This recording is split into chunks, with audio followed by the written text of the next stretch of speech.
an incredible player, good friend of mine also, and we understand each other very well off the court too. And seeing him in this position, it's honestly, if there would be a chance, that he could play, the next round, he would deserve. And but now, mostly, I hope he has a speedy recovery.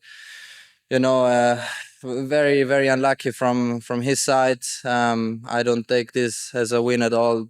And yeah, I think already in the last, Grand Slams, he struggled a lot with injuries, and seeing him now again having this kind of injury is very, very tough. And we all saw this, with his reaction, how much he cares about the sport. He is one of the most hardworking players on tour, and yeah, it's very unfortunate. Yeah, we all wish him only the best. Hello, ladies and gentlemen. Welcome to Tennis Weekly with Joel, Kim and Chris. On today's Wimbledon Day 8 catch-up, brought to you by Babolat. Djokovic digs deep to down de Minaur. Andreeva becomes youngest quarter-finalist in 18 years. And Jannik Sinner gets a lucky escape. Kim, today is the 7th of July and we are here to catch up on Wimbledon Day 8 at Tennis Weekly HQ, brought to you by Babolat. And what a dramatic ending we have had to today. A sad ending, Kim. Grigor Dimitrov versus Jannik Sinner.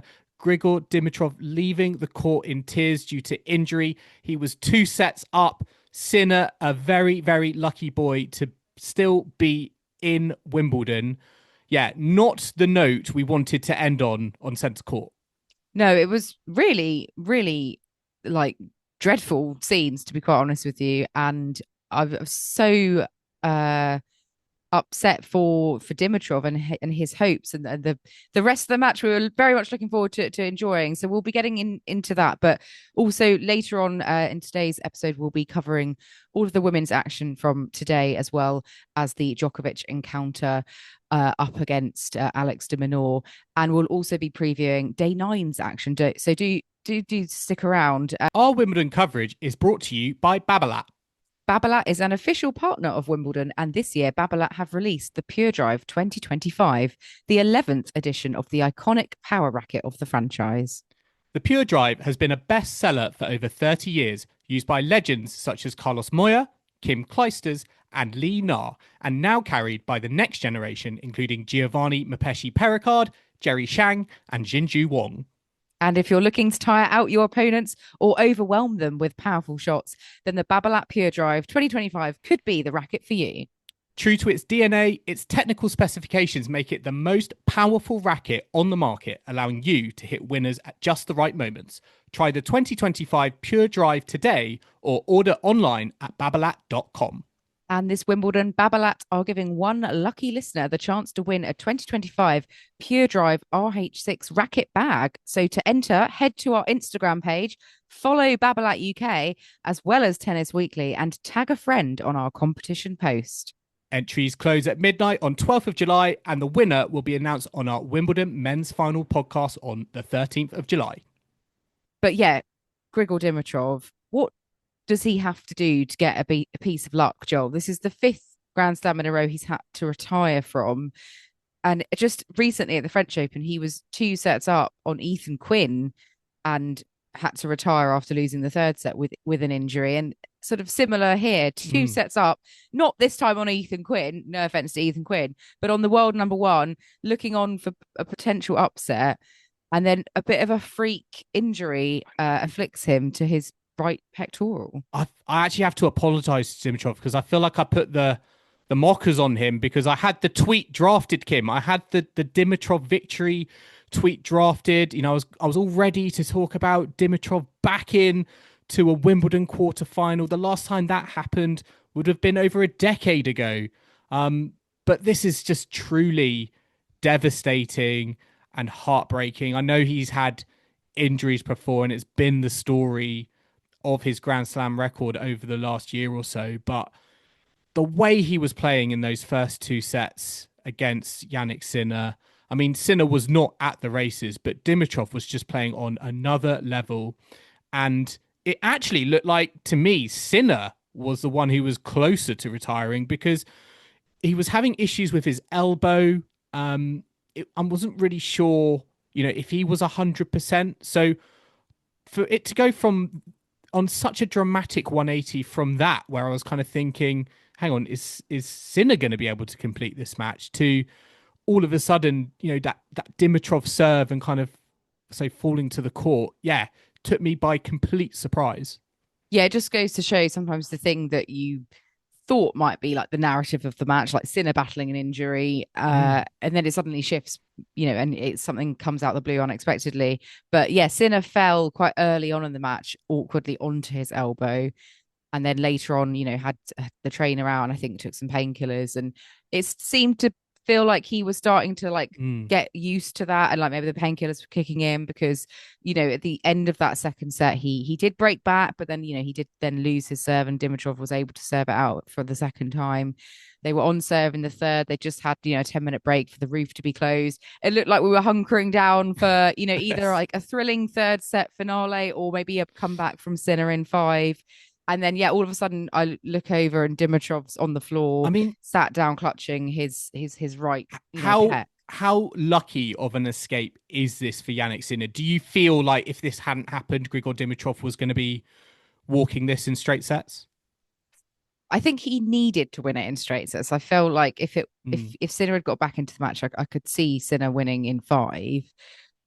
But we'll never know, sadly, and that's the real shame, because we've been, we've all been robbed, basically, and especially Dimitrov, of the chance to prove whether he could have done it or not. And it was looking like there was a high percentage chance he could have got the win. He was playing so well. It was Dimitrov of old, when we have seen him reach like the semis of slams, and it's so nice to see him play so well. And it's been such a long time because he's been dealing with, injury for a while now. And it really felt like he was having I use this word all the time, a renaissance.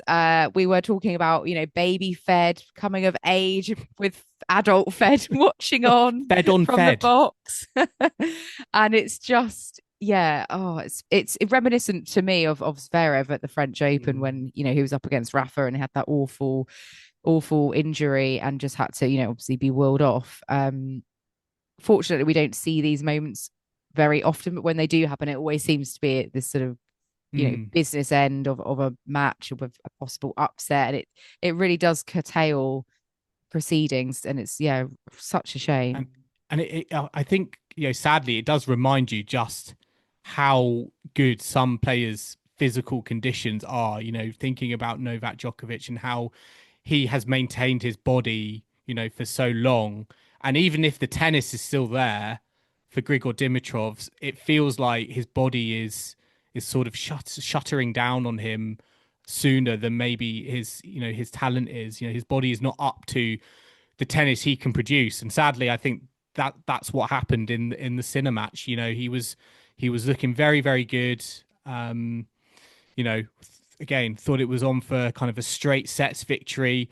All the more surprising given Sinner's ruthlessness, really, going into this match. Do you think he was maybe a little bit underprepared for the Dimitrov challenge, given, the sorts of opponents he'd faced up to this point? I think so. I mean, I was underprepared for it because I thought this match was going to be, straight set Sinner. I was sort of writing off Dimitrov before it even began, which, obviously was very foolish of me. But yeah, I think it did prove to us that the caliber of opponent Sinner has faced has not, tested Sinner. And I think this is a bit of a wake-up call for him. And also, does he have an injury concern with that elbow?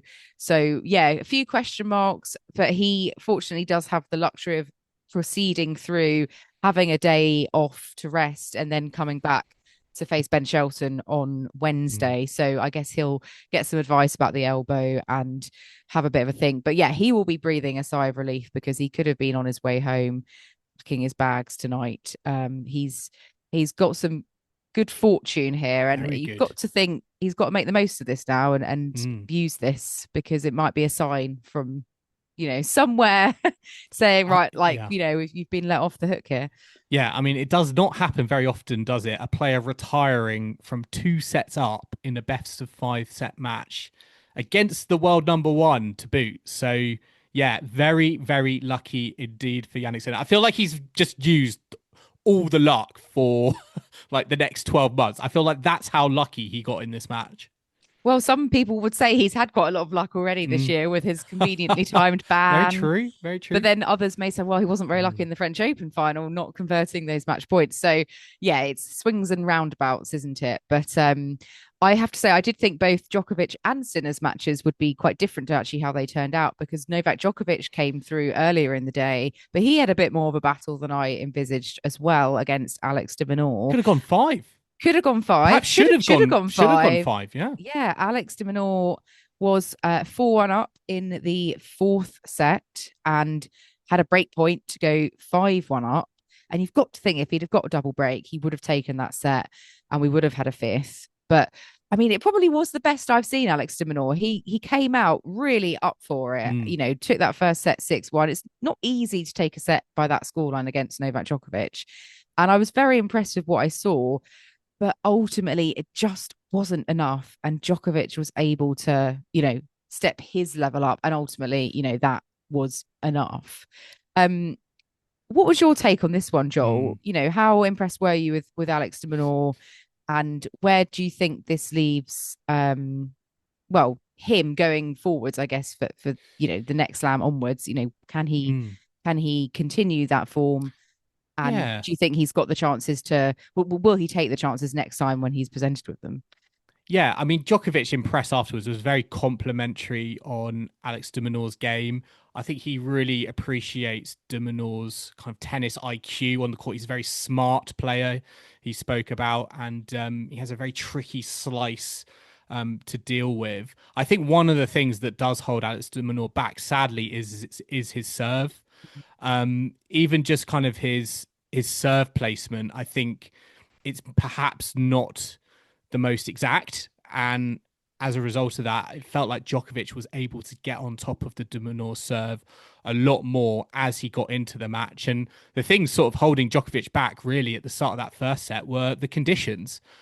He really had to have a little bit of time to acclimatize to the conditions. I mean, he lost that first set 6-1.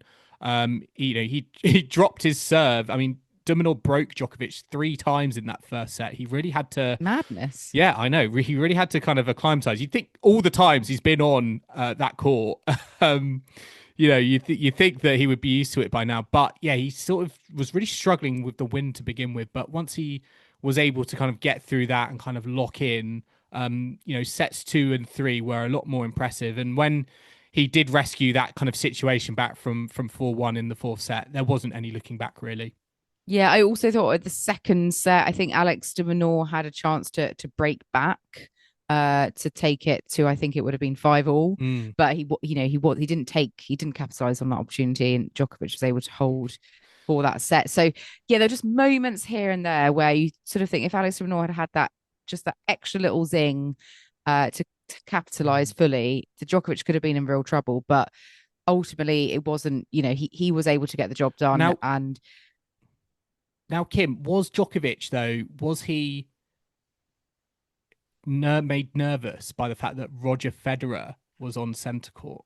Well, maybe. Or I don't know. I was wondering if Federer was sat there still seething about the 2019 final, Yes. thinking, oh, they had a little bit of banter about that, didn't they? Yeah, my day on centre court. Why do I have to watch Novak Djokovic? You know, he's tormented me enough on this court. How couldn't I have seen someone else? You know, but no, it was lovely to have Federer and Mirka there. They looked very, very smart, and it was. They're definitely the royalty of the Royal Box today for sure. But Djokovic will go through, obviously, to face maybe someone he didn't think he would be facing, Flavio Cobolli, in the quarterfinal. There's quite a nice sort of behind the scenes story with him and Cobolli. So let's have a listen now to Djokovic and his thoughts on his next opponent, because his son has been getting involved with Cobolli a little bit, hasn't he? I'll have a conversation with my son and see what he has noticed in the game of Cobolli the other day. Now, jokes aside, of course, he's a very talented player, one of the youngsters coming up, and he's one of those players, these young and new names coming up that we are probably going to see quite a bit in the future. I must say that pleasantly surprised with his result on grass, because he doesn't strike me as a grass court specialist with his game, but he reached the quarterfinals and has beaten Čilić and some big servers, some big players that are grass court specialists, so to say. So huge credit to him. He's a big fighter, and we get along well. We practice wherever we can, and we just had a hug, or we embraced each other after the match. Actually, we saw each other on the terrace. So let the better player win. What can I say? It's quarterfinals now, and I definitely need to work on my game and start the match in quarters better than I did today. I wasn't really happy with the performance, particularly in the first part of the match. So I need to improve that in order to have a best chance to proceed. What I love is this story, this idea. Has Djokovic got an insider already planted in the Cobolli camp in terms of his son? I mean, the fact that he got all his autographed hat on center. I mean, it was just so so lovely to see. In press afterwards, someone did ask, did you manage to get all of those autographs? And he was like, no. That was all on my son. He did that all on his own accord. Apart from, I think he said Jannik Sinner, but it was going to be an interesting one. Maybe he could get a few tips. But Cobolli, a very surprise package. No one really expecting that, and it does make you think. Kind of with Djokovic, he has got a very nice draw. Even the fact that Sinner might not be fully fit, he might not even get there. Could be Ben Shelton, but Cobolli in the quarterfinals. Fantastic draw opening up for Djokovic. Yeah, we all maybe assumed Marin Čilić would go through with his experience and his grass court kind of history, but no, he lost in 4 sets to Cobolli. And Cobolli, really solid. I didn't realize actually going into the match with Čilić, he'd only, I think, been broken once all tournament. So pretty solid. He's had a great last few months. He's won 2 titles.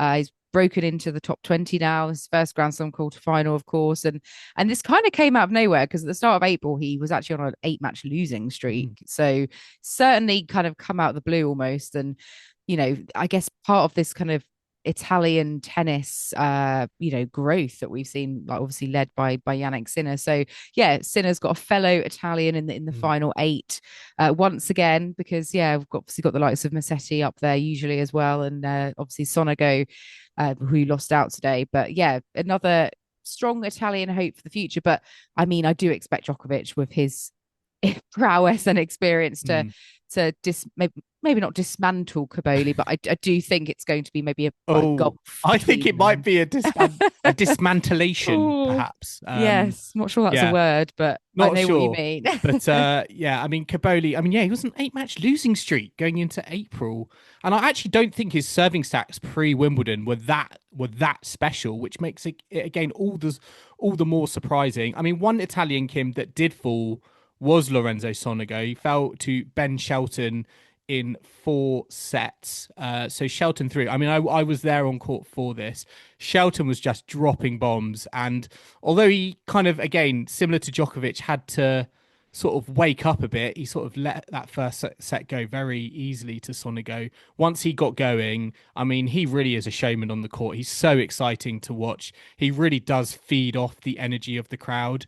And this match was just played in such a great spirit. Very, very kind of back and forth, quite a few momentum shifts here, there, and everywhere. But Shelton looking very, very good.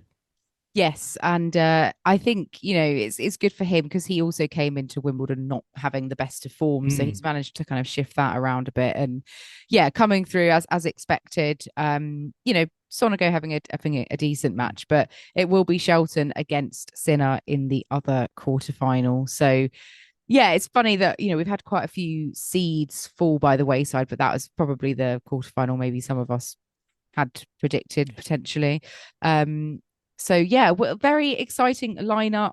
Still probably on for a Djokovic Sinner encounter, but question marks have emerged over maybe more so Jannik Sinner. I don't think you want 140-mile-an-hour serves being blasted at you with a sore elbow. A dodgy elbow. Yeah. No. But I will say, I mean, if there is one thing about Ben Shelton he can improve, I would just say it is his backhand wing. I mean, at times in the match against Sonego, it really did fall apart, or it didn't feel up to the standard that he can, do on his forehand. I think he'll always be kind of always looking to hit on that wing because it's such a massive weapon. But if Sinner can keep it to Shelton's backhand, I think that will help his cause in that matchup, because in the match against Sonego, it was certainly underperforming.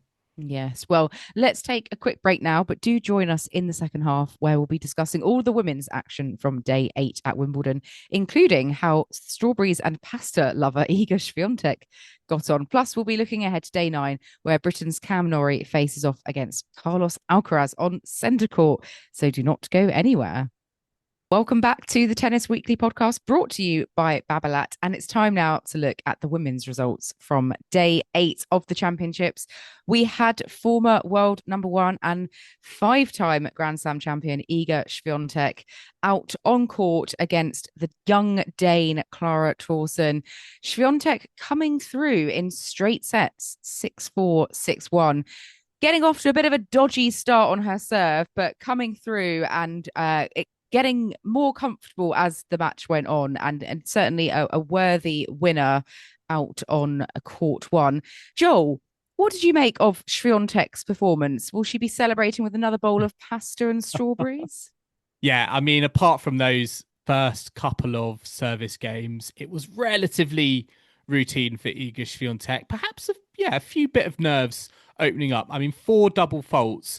I feel like we've actually been speaking about her serve this week as one of her weapons. I've been seeing statistics that she's serving actually faster than Arina Sabalenka, which is really crazy to think about. I think her serve and how good it is and how improved it has been, took Danielle Collins by surprise. So I was a bit surprised in that respect to see her open up with so many double faults in those opening games. But once she kind of rid that out, it was relatively smooth sailing. And I think it was unfortunate. Clara Tauson, she had the trainer on court.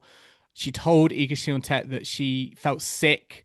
And that second set was a little bit of a non-entity. I mean, 6-1, it felt like Tauson had ran out of steam. And a smooth victory for Świątek. And certainly she's looking very, very good going into quarterfinals. Samsonova next. I mean, it's just crazy to think we're here given where we were in the clay season. Yeah, I mean, Świątek has actually made the quarterfinals of the last 4 slams, so she's very consistent. So maybe it's not a complete surprise, but certainly I don't think Wimbledon was the one we would have expected her to almost find this new sense of enjoyment and freedom with her tennis, because she certainly seems to be just happier. And, she mentioned in her on-court interview that she's been enjoying like London more and sort of time away from the court as well. And she's just generally feeling much better on the grass. Do you feel like she's turned her season around, or what moment do you feel like we might say or might look back and think, oh yeah, that's the moment where the real Iga Świątek came out in 2025? Yeah, in a way, maybe just losing at Roland Garros in the semi and not defending her title, maybe that kind of almost freed her up a bit, and she thought, well, that's probably like maybe the worst thing that could have happened, like me not defending, me not dominating on the clay. And now I'm going to go into this next phase of the year where no one really expects me to do anything. And that kind of, lack of expectation, not being so highly ranked, not coming in as the world number 1, the pressure's elsewhere, and you can kind of go about your business with a bit less, focus. And I think that always helps alleviate some of the strain and the stresses on people. So I think, it's so nice to see her feeling happier and enjoying things. And, that's ultimately, wouldn't you like every player to sort of be able to enjoy their tennis without all the sort of usual strains and pressures? I think that would be so liberating. I mean, Clara Tauson certainly wasn't enjoying her tennis. I feel like she was just looking to complain at everyone that was in her eye line. She was chattering to her box, she was chatting to the umpire. And Kim, there was a very bizarre sort of dialogue she was having with the umpire around sliding on grass. I'm still trying to interpret it in the right way, because she was caught saying, I'm just saying she can slide on grass and I cannot, referring to Iga Świątek. So was she complaining to the umpire that she couldn't slide on a grass court? What was going on there? Yeah, because as far as I'm aware, you're allowed to slide if you want to. If that's your, strategy. Has if she that's not what seen works for Carlos you. Alcaraz? Exactly. So maybe she was just having a general moan, like, "Oh, I'm not very good at sliding on a grass court," but she is. Or maybe she was trying to say, "Oh, this is not fair that Świątek's sliding." I mean, I don't know. We'll have to dwell on that one. But yeah, Denmark are still waiting for a female quarterfinalist, because the likes of Caroline Wozniacki never made it to the quarters either. I think the furthest she ever got was the fourth round. But I think Tauson, has the talent to make it further in the future, and she'll go away having had a reasonably strong Wimbledon, despite obviously the misfortune to not feel her best today and come up against a strong Iga Świątek. Meanwhile, Joel, we did have Mirra Andreeva winning through as well, defeating Emma Navarro 6-2, 6-3. She becomes the youngest quarterfinalist since Nicole Vidasova 18 years ago. That's a name from the past, isn't it? And she will face Belinda Bencic, who came through over Alexandrova. But let's talk about Andreeva first of all, because she put in, really solid performance today over Navarro. And I think one of my favorite moments of the whole tournament, actually, she didn't realize she'd won the match. She was going to go back and carry on playing, and there was no celebration. She had no idea she'd actually won. I mean, she was so dialed in. I was so impressed from the very first point, really, against Navarro. She was absolutely ruthless at times, I think, on the Navarro serve. It was nearly very much a complete performance. Perhaps, towards the end, she took her eye off a little bit, and we'll get into that in a sec. But Andreeva is looking scary good. And I think what, to me, is the scariest thing, Kim, is that going into the tournament, I feel like grass was her weakest surface. She'd even said this in press. And to see what she's bringing to it already, it feels like it's only a matter of time before she's going to be able to do this at all Grand Slams. It feels like it's all coming together for her. And, Emma Navarro's had some great wins at Wimbledon. Coco Gauff last year dumped out the ladies champion Barbora Krejcikova in the last round. And to be put to the sword in just 75 minutes... 7-6, 6-4. Yeah, that is a very good performance. Yeah, well, I wonder if Andreeva was motivated because Roger Federer was watching her from the Royal Box. She was asked about this in press, and Federer is one of her idols. So let's hear what she had to say. Well, I was able to do so until the middle of the second set. I felt like, I didn't spend 1 second trying to see who is sitting in the box and just, put all my focus on the tennis court. But then, leading 6-2 for 1, I think I was serving also to be 5-1 up. And I was like, I peeked a little bit on the players' box, on the Royal Box. And I was like, oh God, I shouldn't have done that. And, Roger was sitting super close.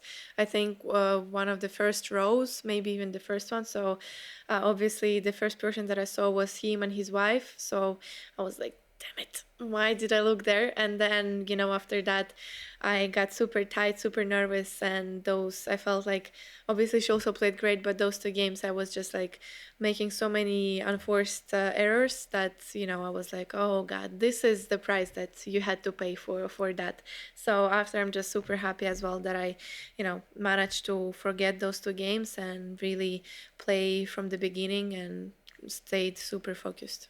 I mean, there must be some sort of pressure you feel if you know that Roger Federer is in the box watching you, especially if they're one of your idols. So, yeah, maybe for Andreeva it was quite deliberate. Maybe Conchita got the hint that Federer was going to be in there. It was like, right, I can't bring this up to Andreeva in our match prep because it's going to throw her off a game. She obviously doesn't get the list that we get of who's in the Royal Box each day. But yeah, I mean, it must be such a like momentous thing if someone you've grown up watching is then watching you play tennis. It must be like full circle moment. I also loved the chat about Conchita Martinez, who's in the Legends event, and Andreeva was saying she was going to come along and cheer and coach her in her match. So that was quite funny. And I think, again, some really great interaction with the crowd from Andreeva at the end there. And yeah, she's really just coming into her own this tournament, isn't she? It's so nice to see, and the potential for her and her ceiling is astonishing, really, when you think how complete she already is for someone, just 18 years of age. So she lives to fight another day, and she will face Belinda Bencic, who came through, as I mentioned, against Alexandrova, first mum to make it into the quarterfinals. So kudos to Bencic. She didn't, I don't think, have the best results coming in here, but I mean, kudos to Chris as well, because he did call Bencic as sort of having a bit of a run here. She didn't have the best result against Alexandrova because they played each other in Bad Homburg, and Bencic lost to Alexandrova 6-1, 6-2. Oh, it's the magic of Wimbledon. It's the magic of Wimbledon. Complete turnaround. Bencic also never gone past the fourth round. I think she's been here a couple of times. So to kind of get through to the quarterfinals was, a very, very good result. I mean, the match itself against Alexandrova, I was there, I was watching it. It felt very tight at times, both quite even from the back of the court. It did get a little bit nervy for Bencic at the end. She did serve for it. She got broken, but then she broke again to kind of close out the match. So, it was a good ending. Otherwise, a little bit perhaps nervy, and we've got this very classic youth versus experience matchup with Mirra Andreeva. So I'm kind of fascinated to see how that goes. But I think just the one thing to add on Bencic is that when she did come back to the tour, she started by playing on the ITF level, and it was almost kind of like baby steps, starting very, very small and building and coming back gradually, not kind of going for those glamour wild cards for 1,000 and 500 events, that thinking of all ranking points. She actually kind of went about it in a completely different way, and it feels like it's really paying dividends at the moment, and reaching the quarterfinals, very impressive. Yeah, and it seems the most sensible approach. If you're starting a new exercise routine, for example, you kind of start with beginners, don't you? In theory, you should, rather than going straight in at the deep end. But yeah, I guess it's paying off. She's into her first Wimbledon quarterfinal. Last Swiss player to do that was Golubic in 2021, which I had forgotten about. And Joel, one of your favorites, Timea Besinski, did it back in 2015. Yes. I'll always remember that moment. Me and Chris walked past Besinski in the street at the Billie Jean King Cup finals in Prague, and we only realized that we had just walked past the tennis royalty when it was too late. It was like 20 seconds later, but a legend of the game. And Bencic is she's so good, I think, at Grand Slams, a bit underrated, I think, or a little bit underappreciated. So fourth Grand Slam quarterfinal, she is carving out some very good performances. Well, one player who's into her first Wimbledon and Grand Slam quarterfinal generally is Samsonova, because she came through against Jessica Bouzas Maneiro today. A hot ticket. Yeah, hot ticket. This was out on court too. It was two tight sets. I think 7-5, 7-5. Bouzas Maneiro had set points in the first set, couldn't execute, and was a bit inconsistent when it mattered the most. So Samsonova, the more reliable of the two, getting that win today. And she will face Iga Świątek, but I didn't realize this, but she doesn't like knowing who she's about to play next until sort of, I guess she absolutely has to know. So she before she went into the press conference, she was kind of like, don't tell me. I don't want to know who it could be. So stopping herself from overthinking, I guess, too much. But you want to be able to do some prep. So I'm sure she's what do you make of that? Because I thought it was very interesting that she said, actually, knowing my opponent too early does make me kind of maybe expend my energy a little bit more, makes me perhaps overthink. Which situation would you like to be in? Would you like to know your opponent as soon as possible so, you know, you can start prepping? I feel like Mirra Andreeva would love that. You know, she'll be on YouTube watching highlights, studying all the ins and outs of their opponent. Or would you take the Samsonova approach and try and find out as last minute as possible? I feel like some kind of middle ground, because you know, fail to prepare to fail. Like, you want to be able to do your homework, don't you? But I don't think it's healthy to like analyze your draw at the start of a Grand Slam and think, oh, I could face so and so if this happens. And because, you know, as we know, seeds fall and things don't turn out that way. So I think there's like a healthy balance to be struck in between.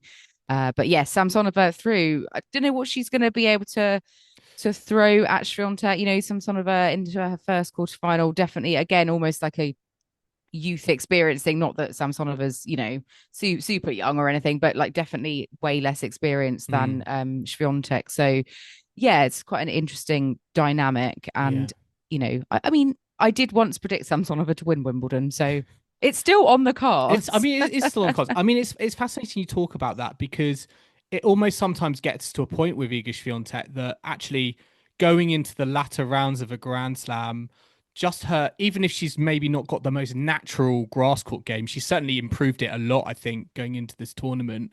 And Wim Fissette, I think, really has to take a big piece of credit for that. I think we're seeing some real dividends there.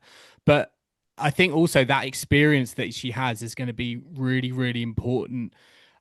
Because, you know, we've got a lot of players who might not have been here before. You know, they're not experienced in these occasions. I think we saw that with Tauson. I think she was overawed a little bit, you know, a little bit overwhelmed perhaps against Świątek. And, you know, Samsonova's going to need to manage that. And because Świątek's been there, done that so many times before, she's so consistent. Perhaps it doesn't actually matter how natural her grass court game is, because she can handle this moment. She knows she can. And it might be a case that Samsonova, you know, first time there, might not be able to do so. Yeah, well, we will wait and see. They will be played on Wednesday. Tomorrow we have got, on Tuesday, day 9, we've got on centre court Sabalenka against Siegmund, followed by Cameron Norrie, Carlos Alcaraz. And out on court 1, we've got Taylor Fritz against Karen Khachanov, followed by Amanda Anisimova, Anastasia Pavlyuchenkova. Joel, we're going to do some predictions. I knew you were going to ask me that question. I want winner. Is it that time in the Grand Slam? Quarters onwards, yeah. Okay. I want winner and number of sets. Okay. So Sabalenka Siegmund. Siegmund in 2. No. You okay? You feeling okay? Sabalenka in 2, and honestly, Siegmund, she's going to win 3 games. An obliteration on the cards potentially. Okay, I am going Sabalenka in 2 as well. Maybe she'll get, you know, reasonable scoreline. I don't think she'll be wiped off the court, but we'll see. Norrie Alcaraz. I'm gonna go Alcaraz in 4. I think Norrie's had a great tournament, but I think he's going to come up against a wall in Alcaraz. I think this is going to be the match. Alcaraz is going to be bringing it all together. I still think he'll drop a set, but I think he'll get it done in 4.